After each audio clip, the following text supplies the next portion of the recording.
He had little puzzles to solve before he could land shots. Good, dude. Damn, he's good. I find people's chins pretty, not, I wouldn't say easily, but I eventually find their chins quite a bit. Like, that's my whole thing. Like, setting it up, boom, I want to find that chin. I want to find that shut-off button. And it's hard to hit. He's very good at tucking his chin. He's very good at switching stances. He throws his little body kick that he throws when we were opposite stance was so fast. But yeah, finding his chin was difficult. And then in that second round, I found it a couple times. And then that knee in the third was... That knee in the third was beautiful. Yeah. That knee in the third was beautiful. And you know, Tim, going into the second round, so right after the first round, going to the second round, he said, just trust that left hand, trust that left hand.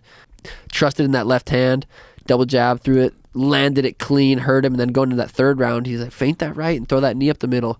So that's important, having good corners that can see like that, because that was, you know, those two things he told me really changed the fight. Like, me hurt, I didn't win the second round, but I dropped him. I hurt him bad with that left hand. I hit him with that right hand, dropped him to his knee.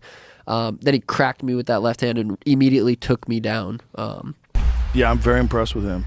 Or on this little stool looking at him, I was like, this fucker wasn't expecting this. I felt him like taking pretty big breaths going into the second round.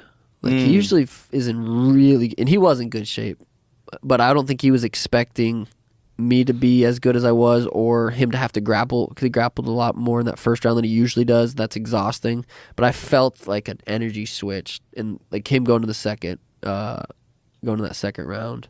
But that left hand he landed, did you watch that in slow-mo at all? Like, they've replayed that because I've never really been hit with a shot like that. I've been hitting sparring hard, but that was the cleanest left hand I've ever been hit with.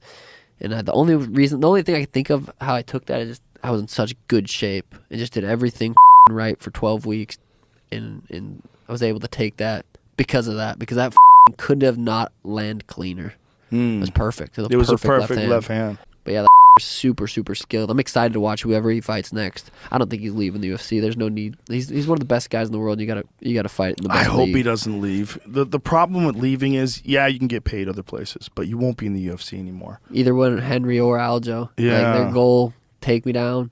For Peter, I grappled. We had guys we grappled like normal, but for sparring, for the most part, we didn't grapple much. Like, we had guys trying to shoot every once in a while and stuff, but yeah, I was planning on that being a legit just kickboxing fight. That fucker came out shooting.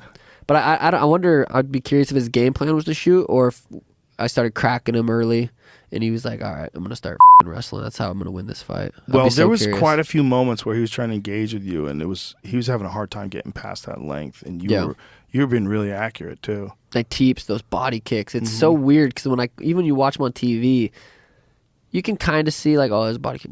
Those teeps are deadly. You saw Dan Hooker's teeps like against that last guy finish the fight.